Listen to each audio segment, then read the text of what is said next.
இன்றைக்கி நம்ம பார்க்க போகிறது சூப்பர் சாஃப்டான புழுங்கல் அரிசியில் இடியாப்பம் தாங்க பார்க்க போகிறோம்.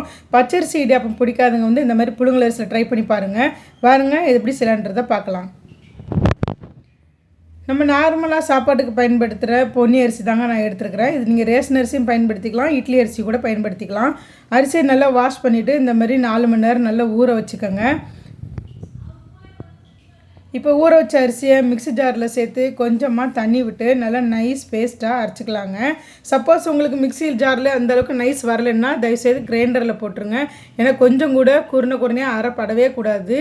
இந்த அளவுக்கு வெண்ணெய் மாதிரி சாஃப்டாக நல்ல மாவு வரணும். கொஞ்சம் குருணையாக இருந்தால் கூட நம்ம இடியாப்பம் புளிகிறப்ப அந்த இடியாப்பம் புளிகிற கண்ணில் அடைச்சிடுச்சு, அப்புறமா இடியாப்பமே வரவே வராது. அதனால் நல்லா ஃபைன் பேஸ்ட்டாக உங்களால் எவ்வளோ அரைக்க முடியுமோ அந்த அளவுக்கு அரைச்சிக்கோங்க. இப்போ ஒரு கடாயில் கொஞ்சமாக நல்லெண்ணெய் விட்டுக்கலாம். கண்டிப்பாக நல்லெண்ணெய் தான் சேர்க்கணும். நம்ம அரைச்சி வச்சுருக்கிற மாவையுமே சேர்த்துக்கலாம். இப்போது இந்த மாவுக்கு தேவையான உப்பை வந்து தண்ணியில் கரைச்சி கொஞ்சமாக சேர்த்துக்கோங்க. அப்படி இல்லைன்னா நீங்கள் அரைக்கிறப்ப கூட சேர்த்து அரைச்சிக்கலாம். இப்போது ஸ்டவ்வை வந்து சிம்மில் வச்சுக்கோங்க. நல்லா மாவை கலந்து விடுங்க. நல்லா கைவிடாமல் கிளறுங்க, இல்லைன்னா ஒரு பக்கம் நல்லா கட்டி ஆகிடும், ஒரு பக்கம் மாவு வேகாமல் வந்துடும். கிட்டத்தட்ட பார்த்திங்கன்னா இந்த மாவு ரெடி ஆகிறதுக்கு ஒரு 5 நிமிஷம் தான் ஆகும். ஃபுல் சிம்மில் வச்சுட்டு இந்த மாவை வந்து நல்லா கட்டிகளெல்லாம் உடச்சி விட்டுட்டு இந்த மாதிரி நல்லா கிளறி விடுங்க.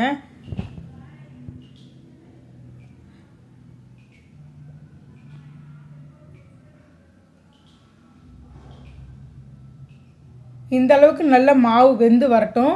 ரொம்ப திக்காகணும் அப்படின்லாம் அவசியம் இல்லை. இந்த அளவுக்கு வந்தால் போதும். பார்க்க உங்களுக்கு வந்து தண்ணியாக இலக்கமாக இருக்க மாதிரி இருக்கும். ஆனால் ஆறுனா உங்களுக்கு வந்து நம்ம இடியாப்பம் புளிகிற பக்குவத்துக்கு மாவு வந்துடும். இந்த டைமில் ஸ்டவ்வை ஆஃப் பண்ணிடலாம். ஆஃப் பண்ணிட்டு கட்டி எல்லாமே உடச்சி விடுங்க. இப்போ நம்ம இந்த மாவை வேறு பாத்திரத்துக்கு மாற்றிக்கலாம்.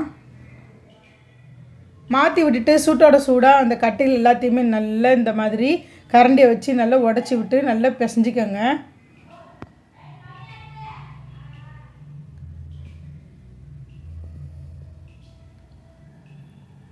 இப்போ மாவு பார்த்திங்கன்னா சூடாக இருக்கிறதுனால தான் உங்களுக்கு இந்த மாதிரி ஒட்டுற மாதிரி இருக்குது. நீங்கள் கையில் தொட்டு பார்த்திங்கன்னா கூட மாவு கொஞ்சம் ஒட்டுற மாதிரி தான் இருக்கும். ஆனால் ஆறிட்டுனா நமக்கு கையில் ஒட்டாத அளவுக்கு இலக்கமாக பக்குவமாக வந்துடும். இப்போ கையில் கொஞ்சமாக ஆயில் அப்ளை பண்ணிக்கோங்க. மாவு நல்லாவே ஆறிடுச்சு. இப்போ இடியாப்பம் புளிகிற கொள்ளலில் கூட நல்லா இந்த எண்ணெயை வந்து அப்ளை பண்ணிக்கோங்க. பாருங்கள் மாவு எவ்வளோ சாஃப்டாக கையில் ஒட்டாமல் பக்குவமாக வெந்து வந்திருக்குது. இப்போ நம்ம உலக்குக்கு தேவையான அளவு மாவை வச்சு புளிய ஆரம்பிச்சிடலாங்க. பச்சரிசி மாவு வந்து சில பேருக்கு வந்து பச்சரிசி மாவில் இடியாப்பம் செஞ்சு சாப்பிட்டா வயிறு வலி வரும், வயிறு உப்புசம், மலச்சிக்கல் இதெல்லாம் வரும். அந்த மாதிரி இருக்கிறவங்க வந்து இந்த மாதிரி புழுங்கல் அரிசியில் இடியாப்பம் ட்ரை பண்ணி பாருங்கள். இப்போ புளிய ஆரம்பிச்சிடலாம். தட்டில் கொஞ்சமாக நல்லெண்ணெய் தடவிட்டு புளிங்க. பாருங்கள் எவ்வளோ ஃப்ரீயாக விழுது பாருங்கள். கொஞ்சம் கூட சிக்கவே இல்லை. மாவு வந்து ரொம்ப கட்டியாக இருந்தால் தான் நம்மளால் புளிய முடியாது. இந்த இலக்கத்தில் இருக்கிறதுனால நல்லா ஃப்ரீயாக ஃப்ளோவாக விழுது பாருங்கள். கொஞ்சம் கூட கஷ்டமே இல்லை புளியறதுக்கு. அந்த அளவுக்கு சாஃப்டாக இருக்குதுங்க அந்த மாவு. இப்போ புளிஞ்சு முடிச்சுட்டு நம்ம ஒரு 5 நிமிஷம் கிட்ட வேக வச்சிடலாம். வெந்து வந்துருச்சு பாருங்கள். இப்போ எப்படி இருக்குது பாருங்கள், பந்து போல் இருக்குது இந்த இடியாப்பம். நல்லா சாஃப்டாக பச்சரிசி மாவில் செஞ்சால் இந்தளவுக்கு வருமானு தெரியல. ஆனால் புழுங்கல் அரிசி மாவில் செய்கிறப்ப இந்த அளவுக்கு சாஃப்டாக டேஸ்ட்டாக வருது பாருங்கள். நீங்கள் வந்து இந்த இடியாப்பத்துக்கு தேங்காய் பால் ஊற்றி கூட சாப்பிட்லாம், சக்கரை போட்டு. அப்படி இல்லைன்னா சட்னி வச்சு சாப்பிட்லாம், இல்லைன்னா ஆட்டுக்கால் பாயா கூட வச்சு சாப்பிட்லாம். அவ்வளோ டேஸ்ட்டாக இருக்கும். இதே மாவில் நீங்கள் கொழுக்கட்டை கூட செய்யலாம். ரொம்பவே சாஃப்டாக வரும். கொழுக்கட்டை செய்கிறப்ப கொஞ்சம் கூட விரிசல் கூட விழாது. அந்த அளவுக்கு சாஃப்டாக வரும் இந்த கொழுக்கட்டை. இப்போ நம்ம வந்து புளிஞ்சிட்டு